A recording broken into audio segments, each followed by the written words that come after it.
Hello बच्चों, very very good morning to all of you. तो कैसे हैं आप लोग? बहुत अच्छे। तो आपका छोटा सा प्यारा सा यूट्यूब चैनल शारदा क्लासेस।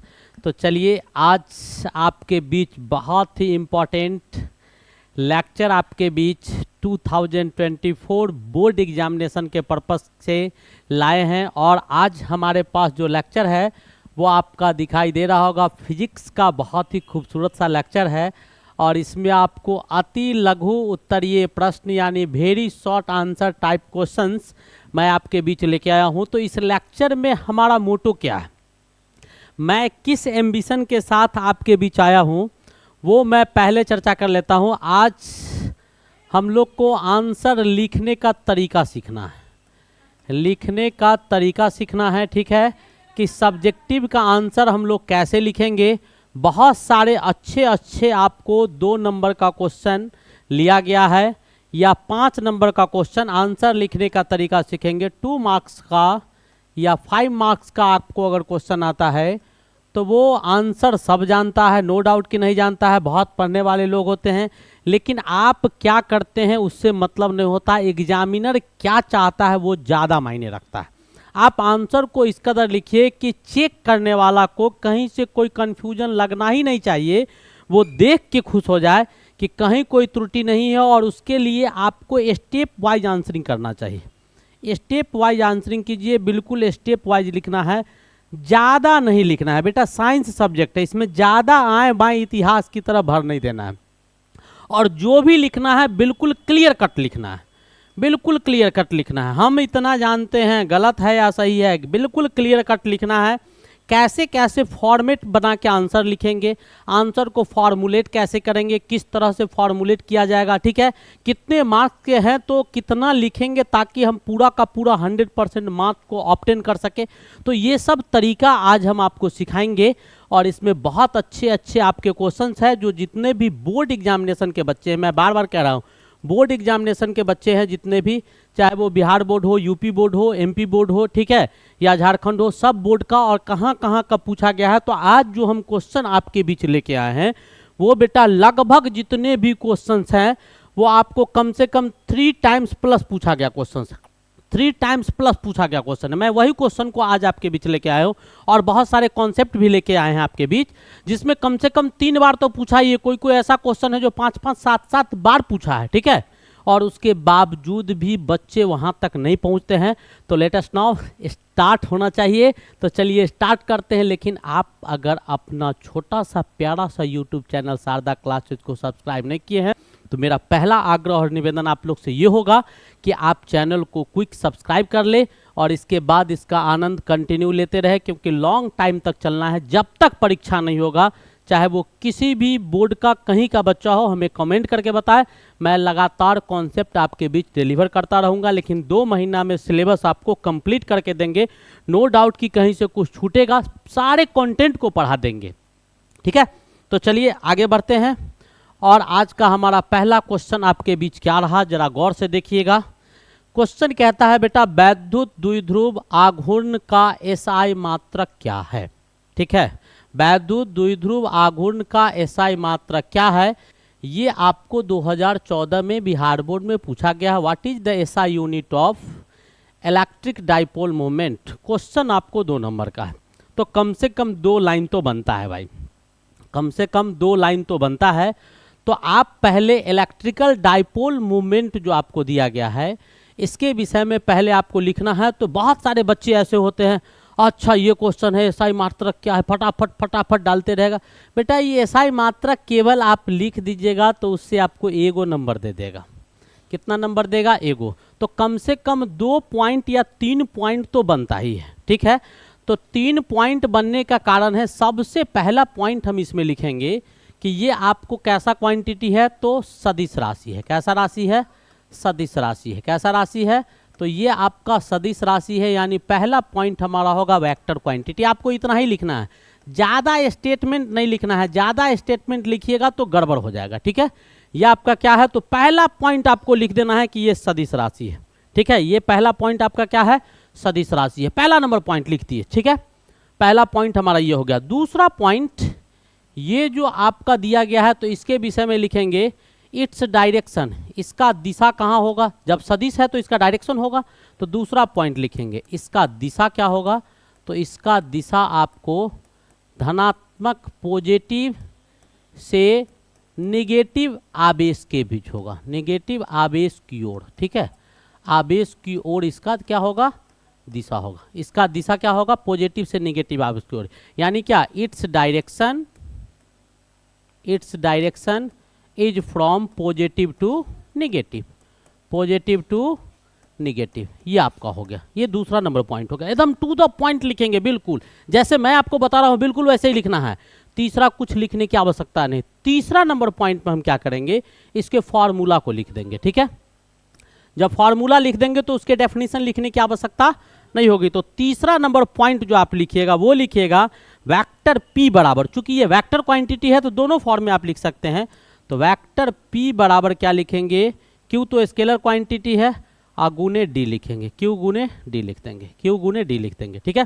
ये आपको तीसरा नंबर पॉइंट है। या तीसरा नंबर पॉइंट में आप ऐसे भी लिख सकते हैं कि द्विध्रुव आघूर्ण जो होता है, दो समान मात्रा वाले विपरीत आवेश का और उसके बीच के दूरी के गुणनफल के बराबर होता है, ये भी लिख सकते हैं। इंग्लिश वाले it is the product of same magnitude of opposite charge and the distance between the opposite charges का प्रोडक्ट लिख देंगे, ठीक है, बिल्कुल सही हो जाएगा। उसके बाद चौथा नंबर पॉइंट, ये तीसरा नंबर पॉइंट हो गया। अब हमको इसका पूछ क्या रहा था, यूनिट, तो बेटा इसका यूनिट तब लिखेंगे। अब इसका क्या लिखेंगे, तो मात्रक लिखेंगे। तो इसका मात्रक क्या हो जाएगा वो जरा ध्यान से देखिएगा।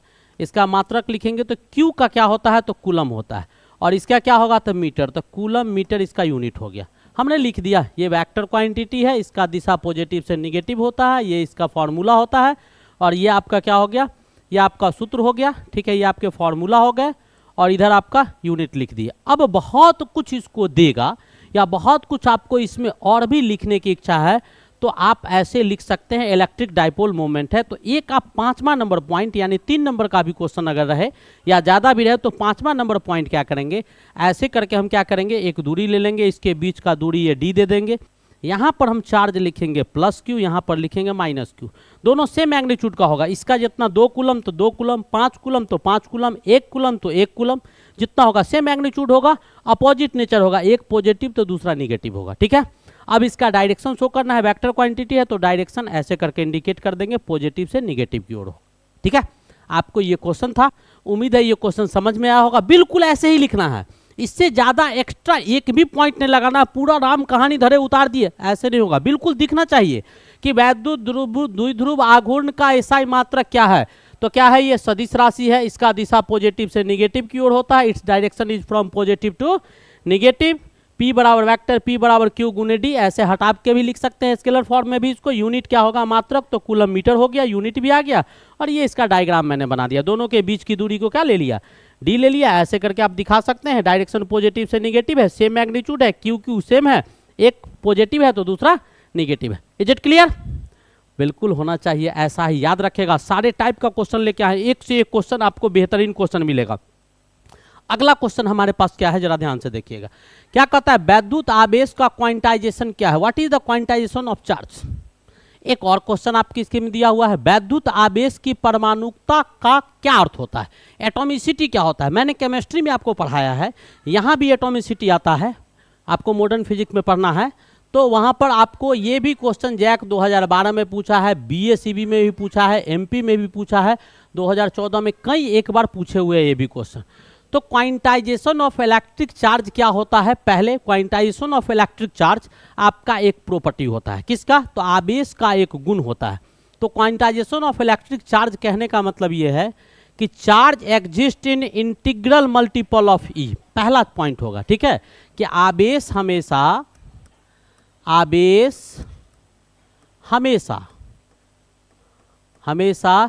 ई के पूर्णांकीय गुणनखंड में पाया जाता है, पूर्णांकीय गुणनखंड में पाया जाता है, गुणनखंड में पाया जाता है। ये पहला चीज है, पहला नंबर पॉइंट। इसी को बोलते हैं क्वांटाइजेशन ऑफ चार्ज, ठीक है। Charge always exist in, English में लिख सकते हैं, charge always exists in integral multiple of e, integral multiple of e यानी ई के मल्टीपल में पाया जाएगा। ठीक है, तो इंटीजर क्या सब होता है, तो पॉजिटिव निगेटिव दोनों हो सकता है नहीं। तो दूसरा नंबर पॉइंट इसी में अगर हम लिखेंगे, क्योंकि 2 नंबर का आपको ये क्वेश्चन होगा, तो 2 नंबर का क्वेश्चन ये हो गया। और दूसरा पॉइंट हम लोग इसका क्या लिखेंगे, वो फॉर्मूला लिख देंगे Q बराबर प्लस माइनस एन ई। अब इसमें क्या कहता है, तो Q के जगह लिख देंगे कि ये चार्ज है, ये आपका चार्ज है, इसको हम लोग क्या बोलते हैं, आवेश बोलते हैं। ठीक है, और n आपका क्या है, तो इंटीजर है, n आपका क्या है, इंटीजर है। लिख देंगे यहाँ पर कि ये पूर्णांक है। ठीक है, पूर्णांक होता क्या है, तो ब्रैकेट में आप डाल सकते हैं minus infinity dot dot dot -2 -1 0 1 2 3 dot dot dot infinity, ये होता है, ऐसे लिख देंगे। ठीक है, और ई क्या होता है, इलेक्ट्रॉनिक चार्ज होता है। ठीक है, वैद्युत आवेश होता है जिसका मान कितना होता है, तो 1.602 इंटू 10⁻⁻19 कूलम, यानी सबसे छोटा चार्ज जो होगा किसी पर पाया जाएगा वो आपको ई के फॉर्म में होगा। किस फॉर्म में, हाँ ई फॉर्म में होगा। ये 2 चीज हम लिख दिए। ठीक है, इसके बाद भी आपको अगर कुछ लिखना है, मैंने 2 चीज लिख दिया, आपका आंसर क्लियर हो गया, नो डाउट। एक क्वेश्चन आपका क्वांटाइजेशन ऑफ चार्ज क्लियर हो गया। ज़्यादा आपको नहीं लिखना है। चार्ज हमेशा किसी भी वस्तु पर ई के इंटीग्रल मल्टीपल में पाया जाता है, यानी ई के पूर्णांकीय गुणनखंड में ही चार्ज आपको पाया जाता है। दिस इज कॉल्ड, इसी को ही क्वांटाइजेशन ऑफ चार्ज कहा जाता है। आवेश का क्वांटीकरण इसी को कहा जाता है।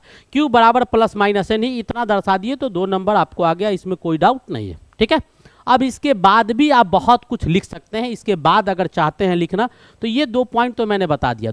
तीसरा पॉइंट कि आवेश नहीं पाया जाएगा। किस फॉर्म में नहीं पाया जाएगा, तो कहीं पे लिखा हुआ है मान लो 2/7 ई के फॉर्म में, तो ये फॉर्म में आवेश नहीं पाया जाएगा। ठीक है, आपको कहीं पे और भी बहुत कुछ लिखा हुआ मिल सकता है, जैसे आपको आवेश जो है 17.8 के फॉर्म में होगा कहीं भी इस फॉर्म में, तो ये आपका इंटीजर नहीं है, इसमें नहीं पाया जाएगा। कहीं लिखा हुआ है 8.7 ई के फॉर्म में, तो ये इंटीजर नहीं है। ठीक है, कहीं आपको ऐसे ही आपको देखने को मिलेगा। और भी कुछ आप लिख सकते हैं, -4.7 4.7 ई के फॉर्म में, तो ये आपका नहीं होगा। इस रूप में आवेश नहीं पाया जाता। ठीक है, इसमें आवेश नहीं पाया जाता, ये भी पॉइंट आप डाल सकते हैं, आवेश नहीं पाया जाता है। ठीक है, पाया जाता है, ये भी आप डाल सकते हैं। ठीक है, ये और भी पॉइंट है, वैसे बहुत सारे पॉइंट है जिसको हम लिख सकते हैं। क्वांटाइजेशन आप इसको और अच्छी तरह से एक्सप्लेन कीजिएगा तो क्वांटम के टर्म से भी जोड़ सकते हैं।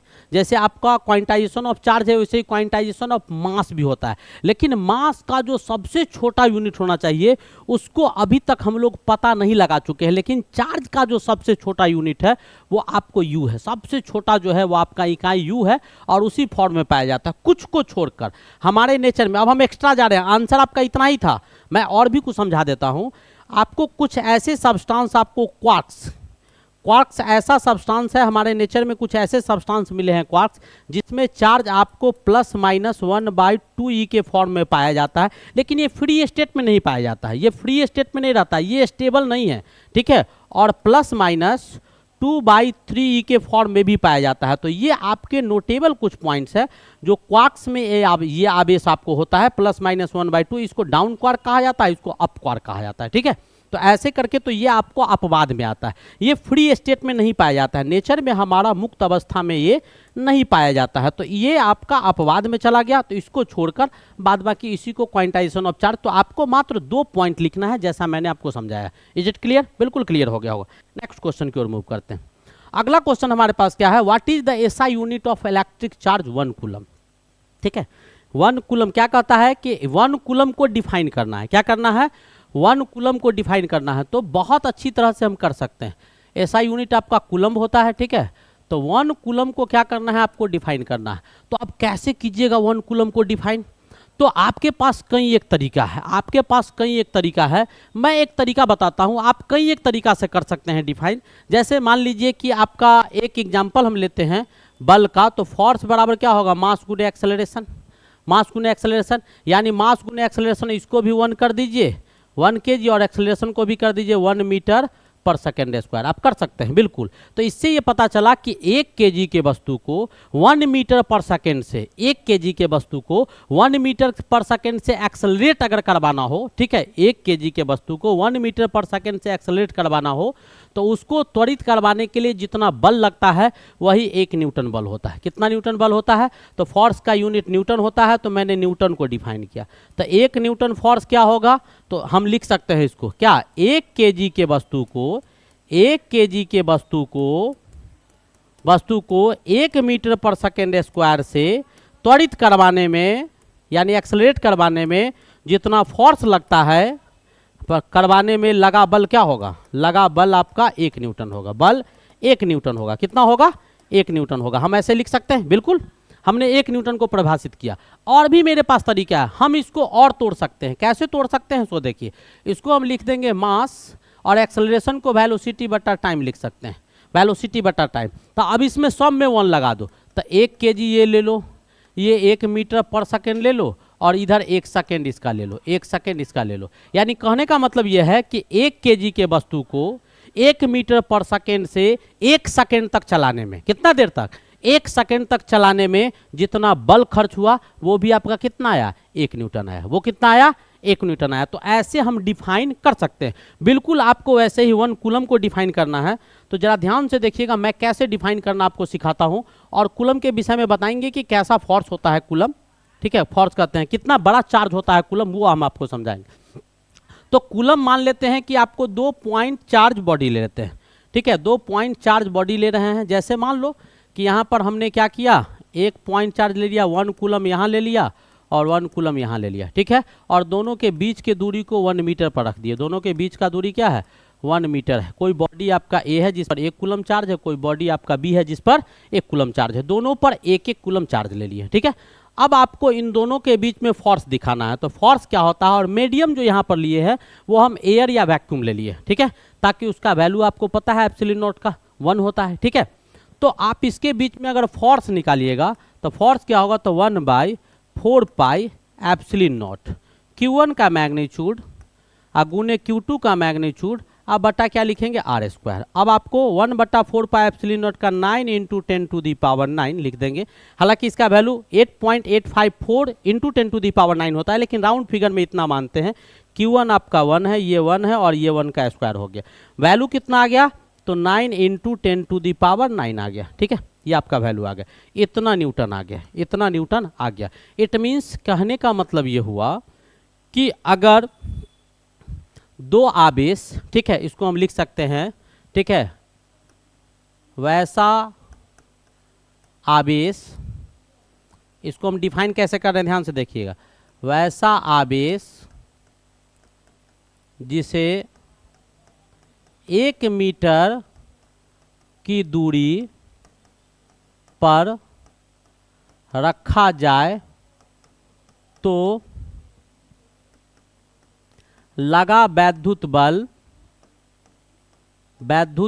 कितना? 9 × 10⁹ न्यूटन के बराबर हो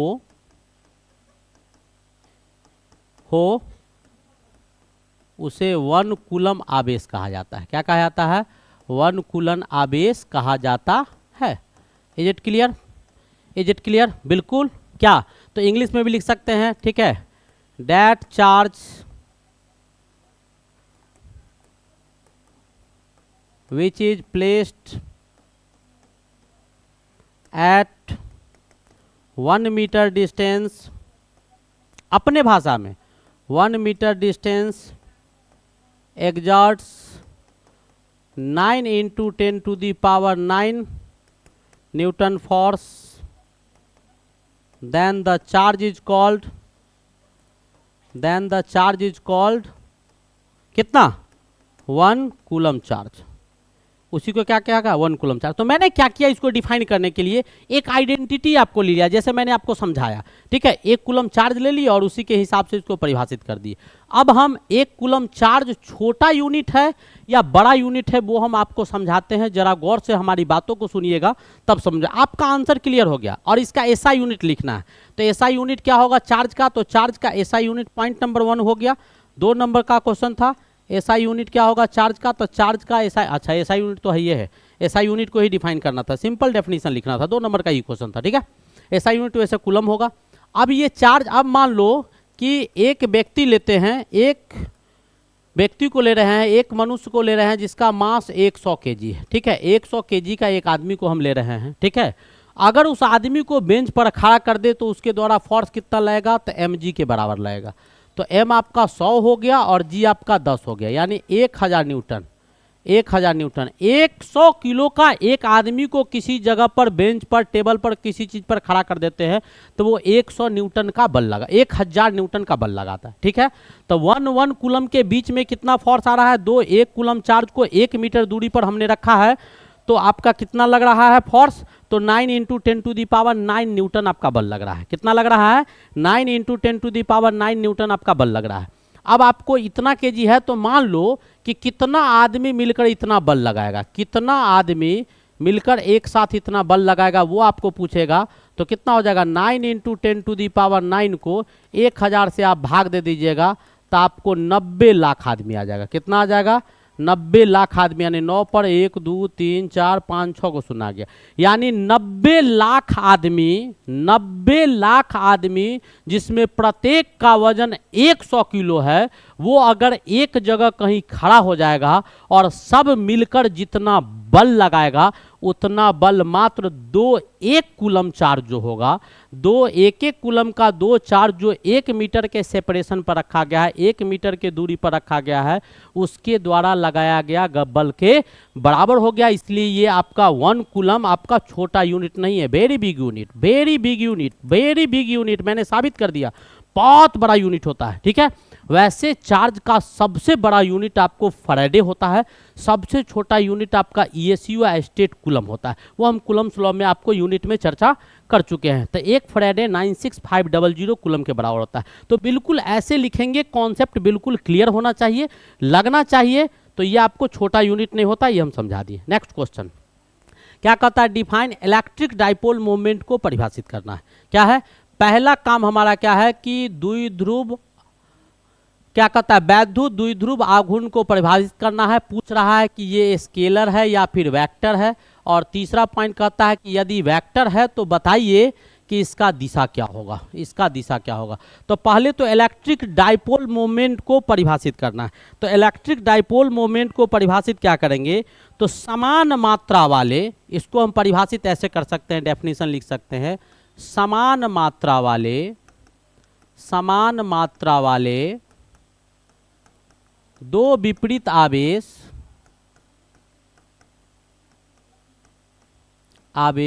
को d दूरी पर रखा जाता है। क्या, समान आवेश, क्या कहता है, समान मात्रा वाले दो विपरीत आवेश को d दूरी पर रखा जाता है। कहाँ रखा जाता है, d दूरी पर रख दिया जाता है। तो दूरी और आवेश का गुणनफल, तो क्या होता है, तो दूरी और आवेश का गुणनफल, आवेश का गुणनफल किसको शो करता है, वैद्युत द्विध्रुव आघूर्ण को दर्शाता है। किसको दर्शाता है, इसको दर्शाता है। ये लिख दिए। यहाँ तो कोई दिक्कत है, मेरे ख्याल से दिक्कत नहीं होगा। तो आप डायरेक्ट इसका आंसर लिख सकते हैं। अब इसके बाद आपको करना क्या है, तो ये तो point number electric dipole moment को मैंने परिभाषित कर दिया। इसके बाद भी आपको रुकना नहीं है। इसके बाद यहाँ लिखेंगे इलेक्ट्रिक डाइपोल मोमेंट को P से डिनोट करेंगे। तो P बराबर क्या हो जाएगा, Q गुने D हो जाएगा। P बराबर क्या हो जाएगा, Q गुने D होगा। यहाँ पर नीचे लिख देंगे P क्या है, तो इलेक्ट्रिक डाइपोल मोमेंट यानी वैद्युत द्विध्रुव आघूर्ण, वैद्युत द्विध्रुव आघूर्ण है, वैद्युत द्विध्रुव आघूर्ण है। इलेक्ट्रिक डाइपोल मोमेंट है, क्या है, इलेक्ट्रिक डाइपोल मोमेंट है। इलेक्ट्रिक डाइपोल मोमेंट आपका क्या दिया हुआ है, तो ये दिया हुआ है। और आपका Q क्या दिया हुआ है, तो चार्ज होगा, सेम मैग्नीट्यूड का आवेश हो जाएगा। और D क्या हो जाएगा, distance between the charge, distance between the charge, यानी आवेश के बीच जो दूरी होगा वो आपको क्या हो जाएगा, तो डी हो जाएगा। ठीक है, ये आपको लिख देना है। अब इसके बाद पूछ रहा है आपसे क्या, कि ये स्केलर क्वांटिटी है या वेक्टर क्वांटिटी है। स्टेप बाय स्टेप आंसर लिखेंगे, जैसे हम लिख रहे हैं स्टेप बाय स्टेप, बिल्कुल स्टेप बाय स्टेप। तो कैसा क्वांटिटी है, तो ऐसे लिख देंगे बेटा ये वेक्टर क्वांटिटी है। कौन सा क्वांटिटी है, वेक्टर क्वांटिटी। अब आपसे पूछ रहा है कि इसका डायरेक्शन क्या होगा, तो लिखेगा positive charge to negative charge, positive charge to negative charge. ठीक है, इसका दिशा क्या होगा, पॉजिटिव से निगेटिव की ओर, निगेटिव चार्ज की ओर और दिशा होगा। क्या होगा, दिशा होगा। पॉजिटिव चार्ज से निगेटिव चार्ज की ओर दिशा होगा। अब इसे आपसे पूछेगा तो ऐसे करके डायग्राम बना देंगे, और डायग्राम जब बनाएंगे तो यहाँ पर लिख देंगे प्लस क्यू, यहाँ पर लिख देंगे माइनस क्यू, दोनों के बीच का दूरी डी है तो ऐसे डी लिख देंगे, और दोनों का डायरेक्शन क्या होगा, तो ऐसे करके तीर दिखा देंगे। तो ये आपका क्लियर होगा, बिल्कुल क्लियर होगा, एकदम स्पष्ट ऐसे ही लिखेंगे, कुछ एक्स्ट्रा लगाना नहीं है। मैंने डिफाइन कर दिया, फॉर्मूला लिख दिया। फॉर्मूला में क्या था, स्केलर है कि वेक्टर है, तो मैंने लिख दिया वेक्टर क्वांटिटी है यानी सदिश राशि है। ठीक है, और इसका दिशा क्या होगा, तो धनात्मक से ऋणात्मक की ओर होगा। धनात्मक से किधर होगा, ऋणात्मक की ओर होगा। कैसे होगा वो मैंने इधर डायग्राम में दिखा दिया आपको। ठीक है, एकदम। लेकिन इसके बाद भी अगर चैनल को सब्सक्राइब नहीं की हो तो सब्सक्राइब कर लो। मैं बार बार कहता हूं कि सब्सक्राइब कीजिए, जरूरी है सब्सक्राइब करना। एक चीज़ पीछे छूट गया है, शायद अभी मेरे दिमाग में आया है, कि ये एटॉमिसिटी क्या होता है, जरा ध्यान से देखिएगा।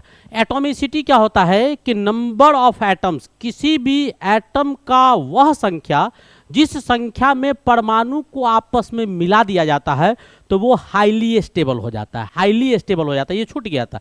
जैसे आपका Cl2 डाइवैलेंट होता है, O2 डाइवैलेंट होता है, ऐसे हम करते थे। तो वैसे ही चार्ज किस अवस्था में स्टेबल फॉर्म में पाया जाएगा, तो चार्ज जो स्टेबल फॉर्म में पाया जाता है वो E के मल्टीपल में स्टेबल फॉर्म में पाया जाता है। तो क्वांटाइजेशन ऑफ चार्ज को ही दूसरे शब्दों में हम लोग एटॉमिसिटी ऑफ इलेक्ट्रिक चार्ज बोल सकते हैं। क्या बोल सकते हैं, एटॉमिसिटी ऑफ इलेक्ट्रिक चार्ज। आसान भाषा में बोल सकते हैं, नो डाउट कि उसको नहीं कहा जा सकता है। ठीक है, ये छूटा हुआ चीज था, इसीलिए हम इसको क्लियर कर दिए।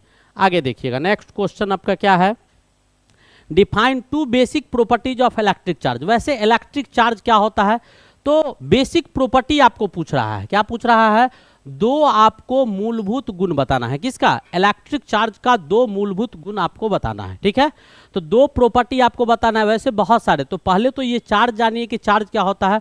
तो चार्ज आपका एक फिजिकल प्रॉपर्टी होता है। क्या होता है, चार्ज किसी भी सब्सटेंस का या मैटर का एक ऐसा भौतिक गुण होता है जिस गुण के कारण अगर उसको उठाकर किसी सब्सटेंस को इलेक्ट्रिक फील्ड में डाल दिया जाता है, जैसे ही इलेक्ट्रिक फील्ड में डालिएगा तो उस पर आपको इलेक्ट्रोस्टैटिक फोर्स अनुभव करना वो शुरू कर देगा। ये उसका डेफिनेशन हुआ। हमको प्रॉपर्टी पूछ रहा है, तो चार्ज का कई एक प्रॉपर्टी होता है। मैं कुछ प्रॉपर्टी, वैसे तो आपका दो प्रॉपर्टी है, तो पहला लिख दीजिएगा कंजर्वेशन ऑफ चार्ज। पहला क्या लिखेंगे, कंजर्वेशन ऑफ चार्ज।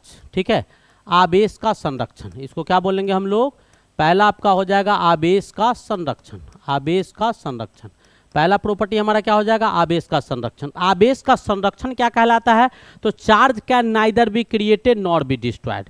चार्ज को नहीं उत्सर्जित किया जाता है, आवेश का न उत्सर्जन होता है और न ही उसका विनाश होता है। इतना लिखना नहीं है, मैंने पहला पॉइंट बता दिया, इतना लिख दीजिएगा, कहानी चल जाएगा, काम आपका चल जाएगा, कहीं कोई दिक्कत नहीं है। दूसरा पॉइंट ऐसे लिख सकते हैं कि लाइक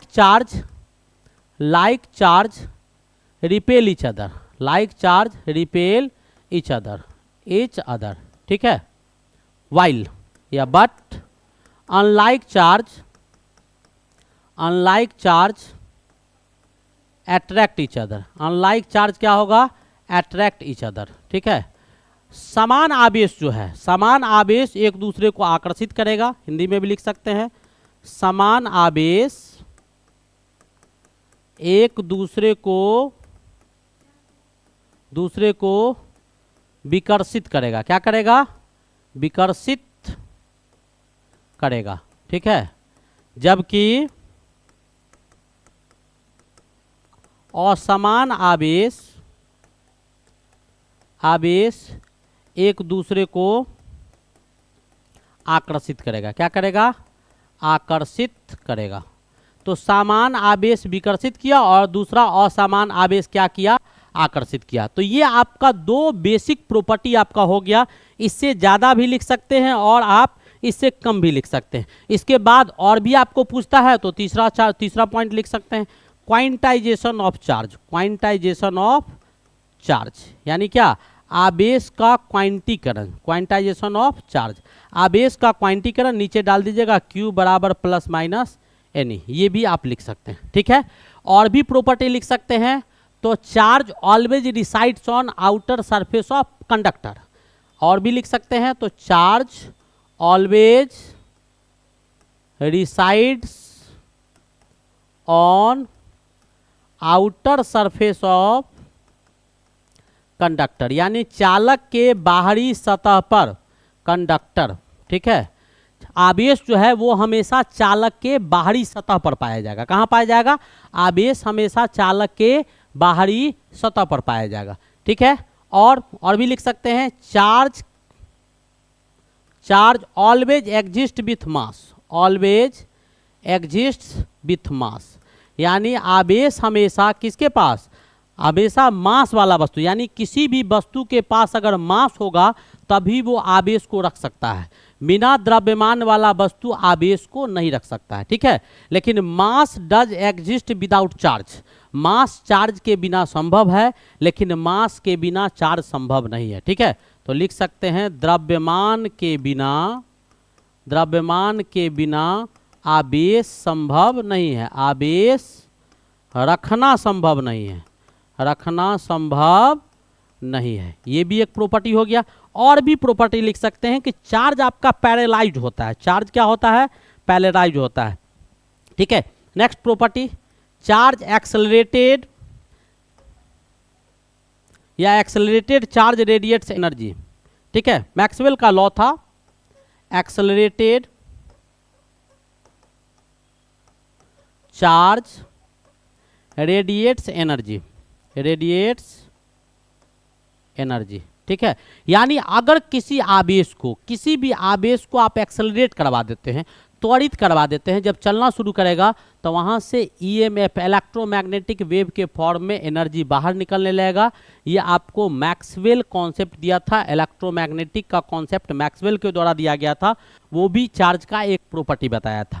एक और पॉइंट है कि चार्ज इज पैरेलाइज्ड, पैरालाइसिस जानते होंगे, पैरेलाइज्ड इन सेमीकंडक्टर,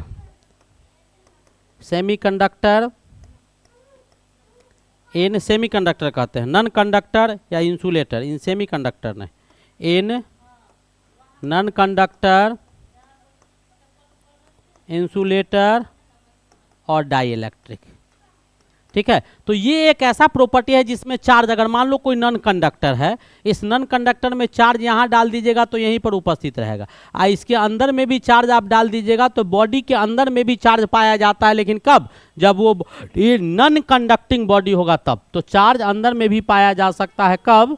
जब चार्ज आपका ये नॉन कंडक्टिंग बॉडी होगा तब। तो आपको क्या करना है, मैंने 2 नंबर और 5 नंबर दोनों को कवर कर लिया।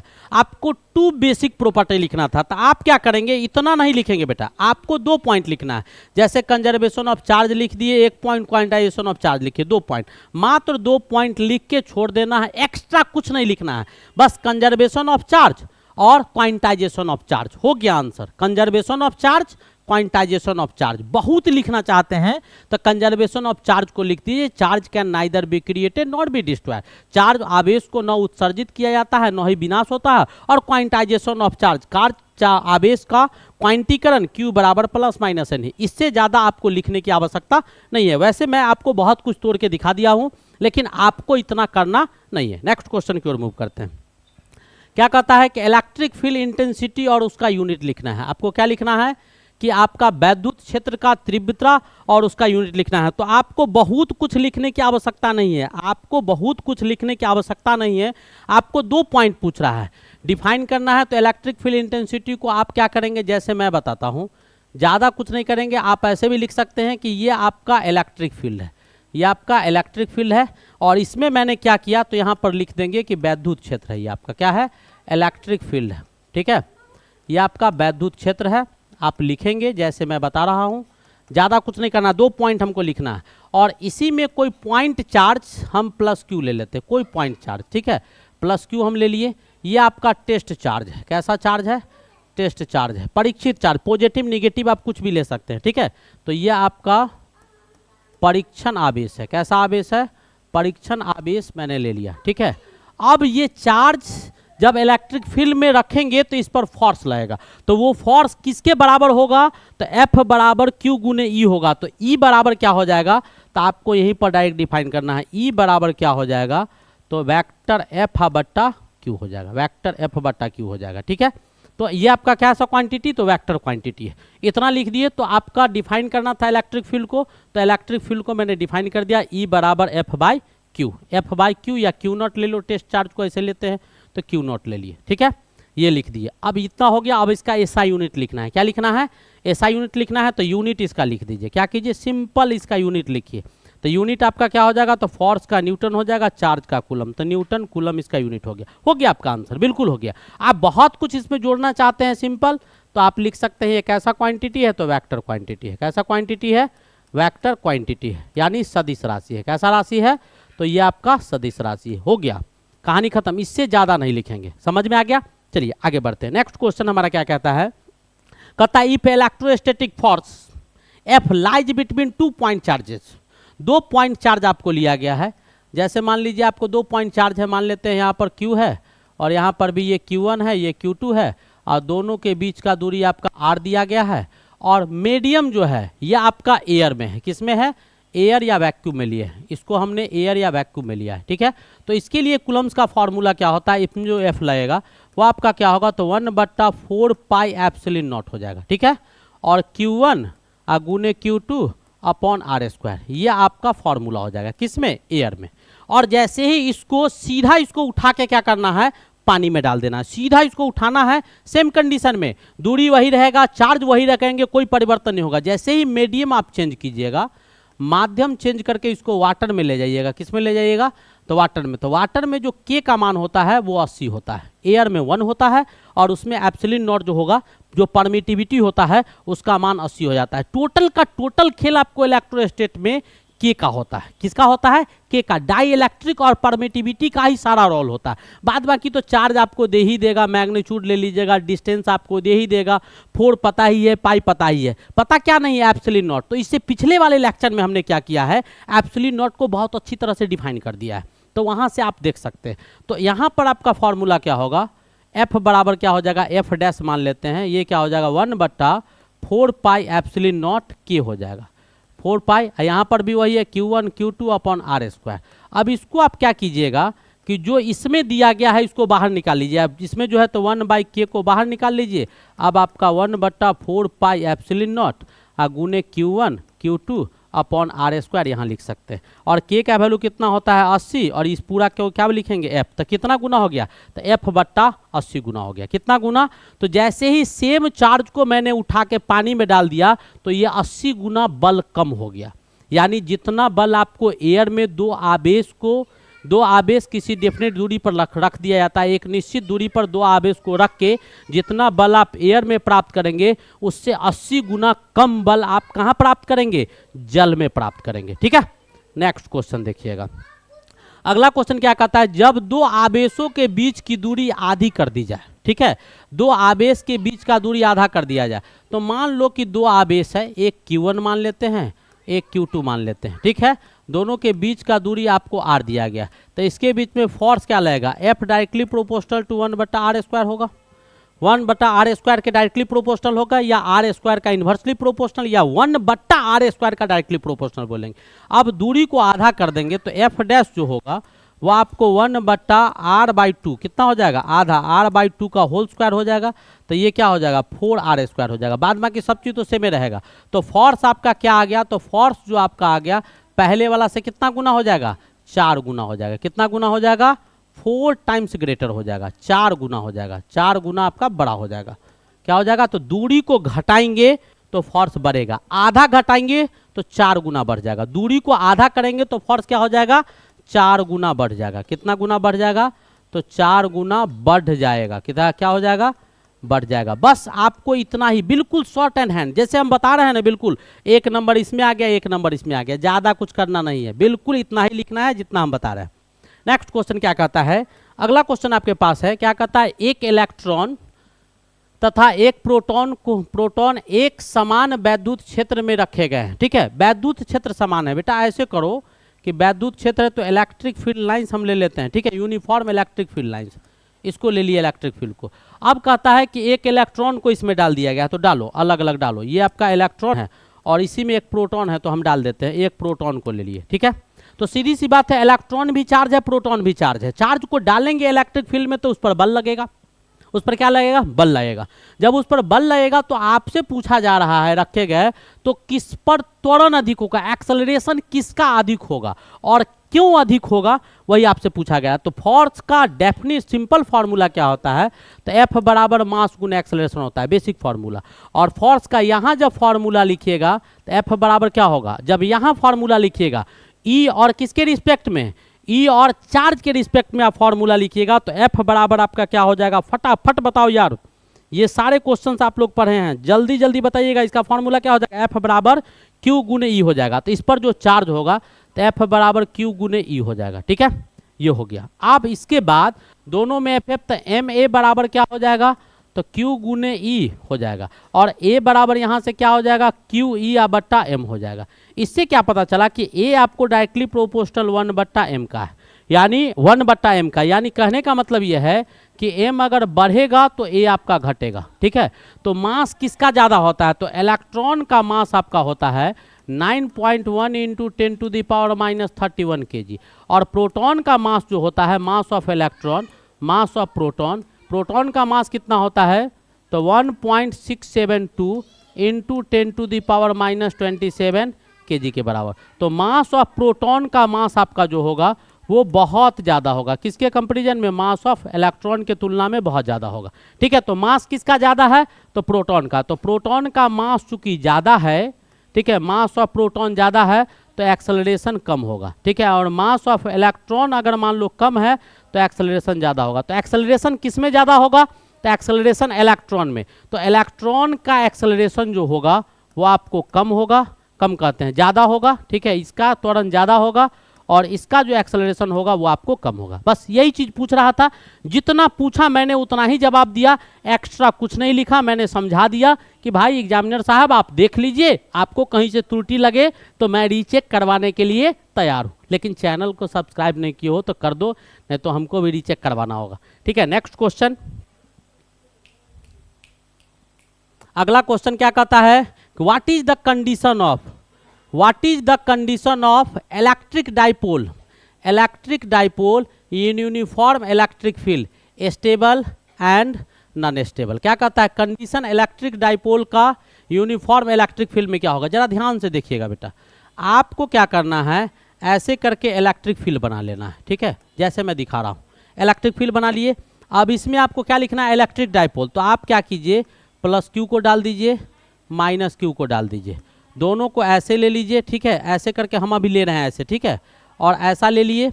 अब इसके बाद इसका डायरेक्शन इधर से इधर होगा, इसके बीच के दूरी को D ले लिए। तो कहता क्या है कि अगर E और डाइपोल मोमेंट, यानी दोनों का वेक्टर क्वांटिटी है, तो दोनों का दोनों वेक्टर क्वांटिटी, तो वेक्टर क्वांटिटी में क्रॉस प्रोडक्ट होगा sin थीटा।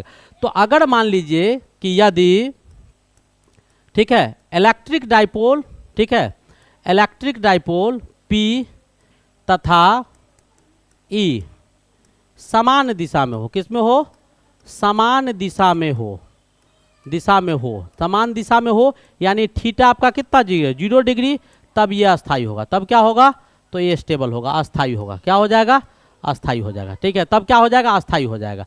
और पहला नंबर हो गया आंसर। और दूसरा नंबर का सीधा लिखेंगे, यदि क्या P तथा E क्या विपरीत दिशा में हो, किस दिशा में हो, विपरीत दिशा में हो, विपरीत दिशा में हो, तो थीटा कितना हो जाएगा, 180 डिग्री। तब क्या होगा, तो अस्थाई हो जाएगा। ये क्या हो जाएगा, अस्थाई हो जाएगा। बात खत्म। तो आपसे पूछ रहा था what is the condition of electric dipole in uniform electric field, stable और नॉन स्टेबल। तो स्टेबल वाला में क्या होगा, यूनिफॉर्म इलेक्ट्रिक फील्ड में जो डाइपोल मोमेंट का डायरेक्शन होगा वो इलेक्ट्रिक फील्ड के दिशा में होगा, और अनस्टेबल में क्या हो जाएगा, तो इलेक्ट्रिक डाइपोल मोमेंट का जो डायरेक्शन होगा वो इलेक्ट्रिक फील्ड के विपरीत दिशा में हो जाएगा। बस इतना ही कंडीशन लिखना था, अदरवाइज हमको नहीं लिखना है, नहीं लिखेंगे।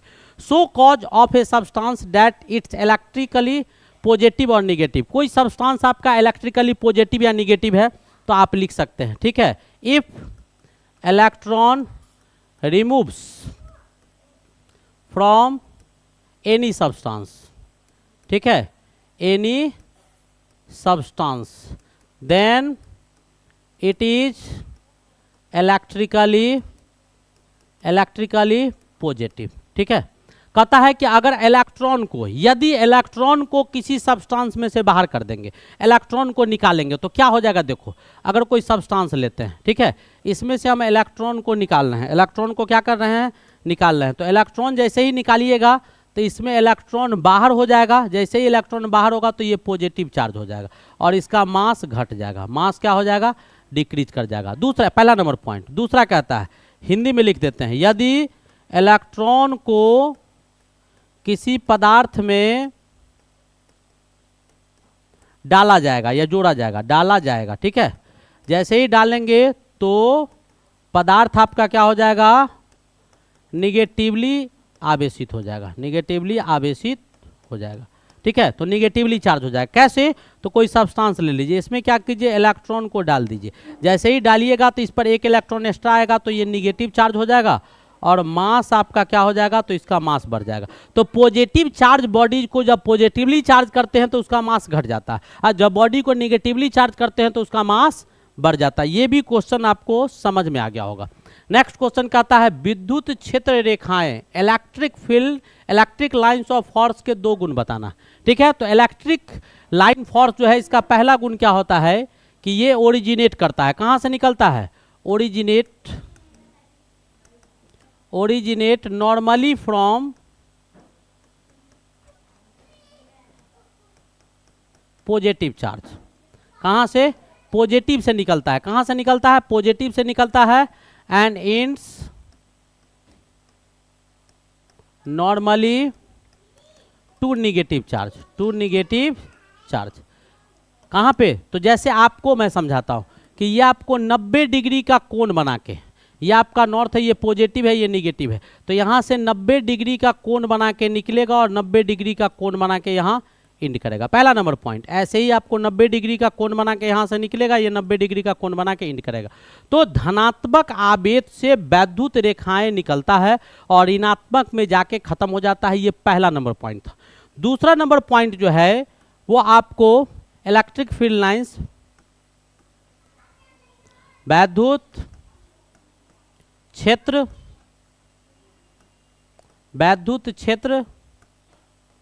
रेखाएं एक दूसरे को कभी काटता नहीं है, दूसरे को कभी काटता नहीं है, कभी काटता नहीं है, काटता नहीं है, यानी नेवर इंटरसेक्ट ईच अदर। क्यों नहीं काटता है, जब इलेक्ट्रिक फील्ड लाइन से एक दूसरे को काटेगा तो वहां दो डायरेक्शन होगा और वो संभव नहीं है। तीसरा, यह सतह के परपेंडिकुलर होता है, यह सरफेस के क्या होता है, it is perpendicular to surface, it is perpendicular to surface, यानी सतह पर लंबित होता है। क्या, किसी भी सतह पर यह लंबित होता है। तो आपको कितना लिखना था, 2 लिखना था, तो मात्र 2 लिखेंगे, तीसरा लिखने की आवश्यकता नहीं है, तीसरा लिखने की आवश्यकता नहीं है। तो आप लोग यहीं तक रहने दीजिए और इसके बाद भी आपको ऐसे बहुत सारे कंटेंट और लेक्चर दिए जाएंगे। अब आप लोग हंसते खेलते मुस्कुराते पढ़ते रहिए। तब तक के लिए best of luck, thank you, भूलना नहीं है।